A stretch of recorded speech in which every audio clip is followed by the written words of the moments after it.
Hello and welcome to my YouTube video. My name is Suzanne Bryan, and in this video tutorial I'm going to demonstrate how to make 3 different types of bobbles.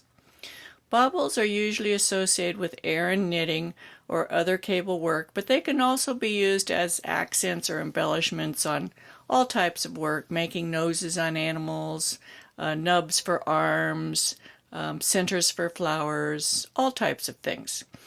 I have the directions written for making this little swatch in the directions or in the description below this video. So if you check down there, I have it written out exactly how to make this swatch, and you can try these bobbles yourself. So I've cast on 11 stitches and worked 3 rows in stockinette. I'm going to work over to the center stitch and make the first bobble. The first bobble is going to be a stockinette stitch bobble of 4 stitches.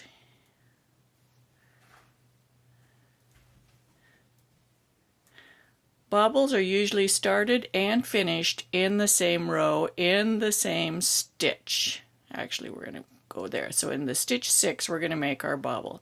In this bobble, we're going to knit front and back to make the increased stitches.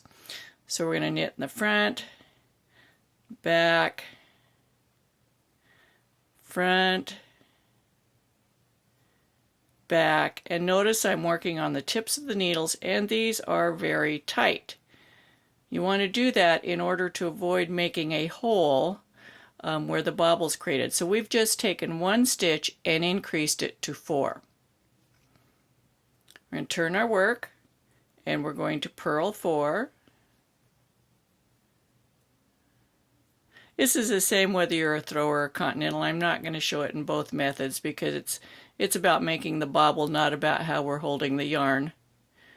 It's the same mechanisms. So we purled 4, turn the work, knit 4. So we're just working over these 4 stitches, no others. Bobbles can be made of any size, any number of stitches, any number of rows. I chose 4 for this just for demonstration purposes, but it could be made with 3 or 5. Those are the usual sizes, but it's personal preference. And we're going to knit 1 more row. So we increased from 1 stitch to 4, and then we worked 4 rows, and now we're going to decrease this down to 1 stitch. So we're going to slip the second stitch. We have 4 stitches, 1, 2, 3, 4. We're going to choose the second stitch from the tip, and we're going to slip it over the first. And now the second again, and slip it over the first. And the last one slipped over the first stitch. Now we're back down to 1 stitch. Here's our bobble. Then we're going to very tightly knit the next stitch, no space, and continue to the end of the row. When we return on the purl row, when we get to the place where the bobble is, we're going to turn our work now, we can see that there's a space before and after the bobble. This is the bobble stitch. What we want to do is when we're purling back, we're going to purl very tightly across this to close those gaps. That's where the hole usually occurs in a bobble, and if you do have a hole above the bobble will tend to pop through to the back of the work instead of poking out on the front of the work, which is where you want it. So we're getting over here to the first gap, and when we go to purl this stitch, we're going to purl it very tightly, leave no space, very, very tight, and another very, very tight purl here. Very tight. And then work to the end of the row. And then I'm going to cut the video for a second. I'm going to work a few more rows, and we're going to do a second type of bobble. So I'll be back in just a second. Okay, so here we are. We have this bobble complete. You can see where we slipped the 3 stitches over the 1, and that this is a stockinette stitch bobble. It's all smooth. We have a little bit of a hole on the back, but not bad. This bobble will stay on the front of the work. Okay, let's make our second bobble. We're going to work over to the middle stitch. And this one's going to be in reverse stockinette stitch. And we'll use a different bind off. This time we're going to also use a different increase method. We're going to knit, yarn over, knit, yarn over, knit. So we increase from 1 to 5. We now have 5 stitches on here. We're going to turn our work, and this time we're going to knit instead of purl, because we're going to make a reverse stockinette stitch bobble.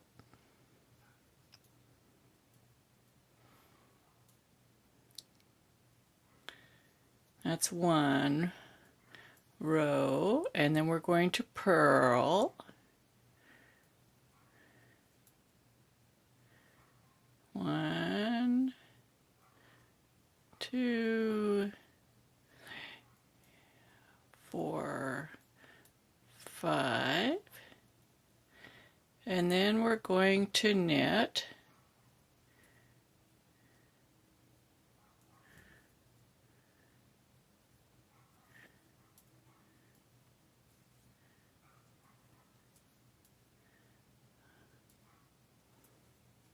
Okay. At this point,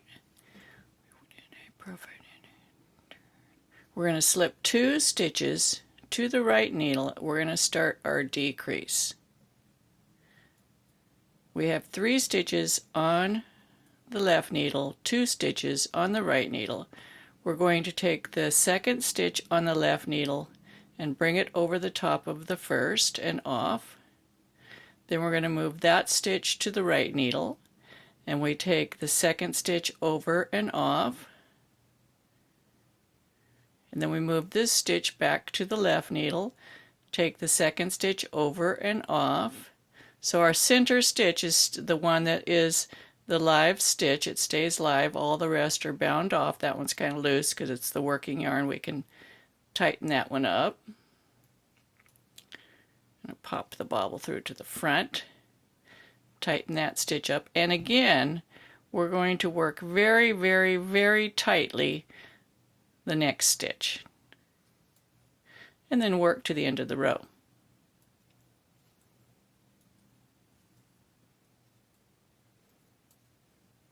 Cute bobble, I love it. Let's turn the work, and again we're going to see that we have the space before and after the bobble stitch, so we're going to purl firmly across those spaces to prevent a hole.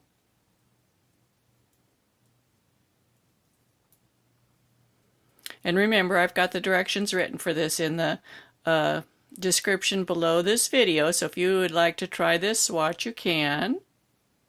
That one's very tight, and we're going to make this one very, very tight to prevent the hole from being any larger than necessary, and work to the end of the row. And then I'm going to work a few more rows and do the last bobble. So I'll be back in just a second. Okay, so we can compare this bobble. I think it's rounder. I like the way that it's bound off at the top because it centers it, versus this one all leaning to the left. And I like the reverse stockinette stitch texture of it. Again, there are slight differences. This is worked over 3 rows, this is worked over 4 rows, so this is a little bit bigger. So let's do our third one, and then we'll compare all 3. Again, we're going to work over to our center stitch.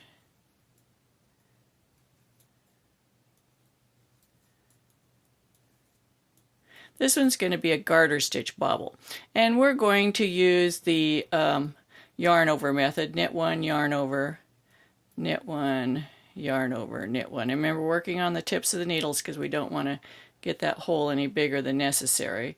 And then we're going to knit every row for 4 rows. So we're making garter stitch. And it's interesting what the garter stitch does. It makes a slightly different looking bobble.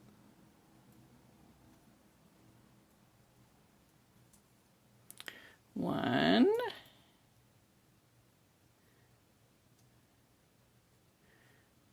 2, and we're working 4 rows so that we get 2 garter ridges. If we worked 3 rows, we would only really have 1 garter ridge. 3.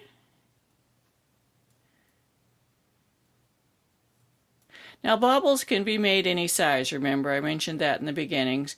Sometimes it depends on the surrounding fabric and design that you're using, so they should be in proportion with their surroundings. You don't want great big bobbles on a delicate surface, and you don't want delicate little bobbles on a great big deep relief surface, so it's personal preference. Okay, now we've got our garter ridges. We're going to slip the first 3 over and move this one over here and slip this over here,